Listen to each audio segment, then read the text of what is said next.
Once upon a time there was a boy named Ma, whose father taught him himself, at home.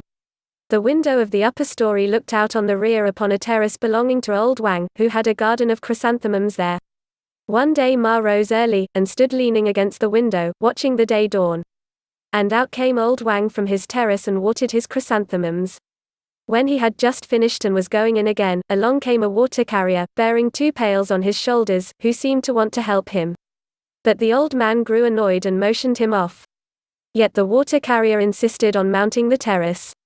So they pulled each other about on the terrace edge. It had been raining, the terrace was slippery, its border high and narrow, and when the old man thrust back the water carrier with his hand, the latter lost his balance, slipped and tumbled down the slope. Then the old man hastened down to pick him up, but the 2 pails had fallen on his chest and he lay there with feet outstretched. The old man was extremely frightened.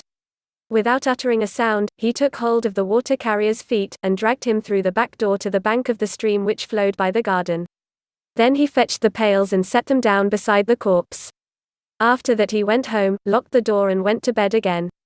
Little Ma, in spite of his youth, thought it would be better to say nothing about an affair of this kind, in which a human life was involved. He shut the window and withdrew. The sun rose higher, and soon he heard a clamor without. A dead man is lying on the river bank. The constable gave notice, and in the afternoon the judge came up to the beating of gongs, and the inspector of the dead knelt down and uncovered the corpse, yet the body showed no wound. So it was said, he slipped and fell to his death. The judge questioned the neighbors, but the neighbors all insisted that they knew nothing of the matter. Thereupon the judge had the body placed in a coffin, sealed it with his seal, and ordered that the relatives of the deceased be found. And then he went his way. 9 years passed by, and young Ma had reached the age of 21 and become a baccalaureate.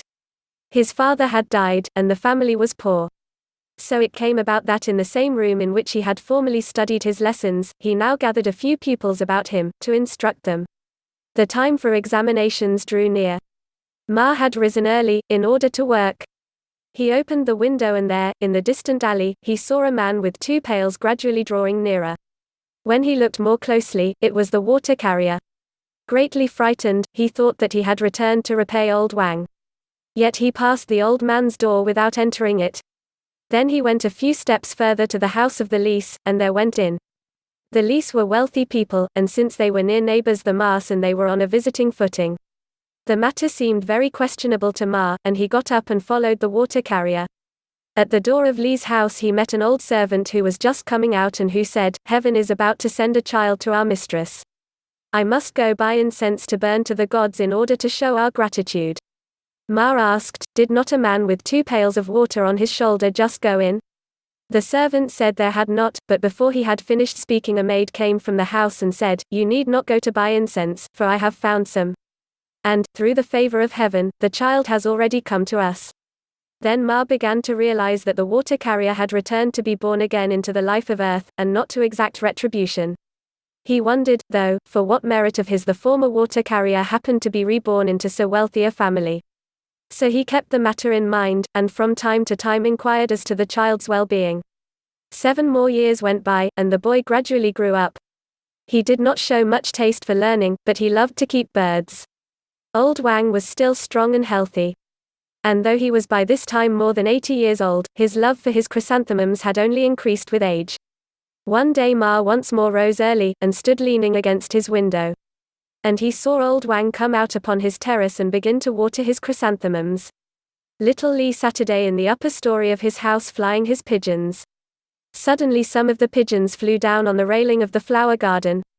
The boy was afraid they might fly off and called them, but the pigeons did not move. The boy did not know what to do, he picked up stones and threw them at the birds. By mistake one of them struck old Wang. The old man started, slipped, and fell down over the terrace. Time passed and he did not rise. He lay there with his feet outstretched. The boy was very much frightened. Without uttering a sound he softly closed his window and went away. The sun gradually rose higher, and the old man's sons and grandsons all came out to look for him. They found him and said, "He slipped and fell to his death." And they buried him as was the custom. Note, this little tale, from the Sintia, is a literary masterpiece because of the exactness with which the punishment follows upon the act, long after the latter has been forgiven, and all chance of mishap seemed to have passed.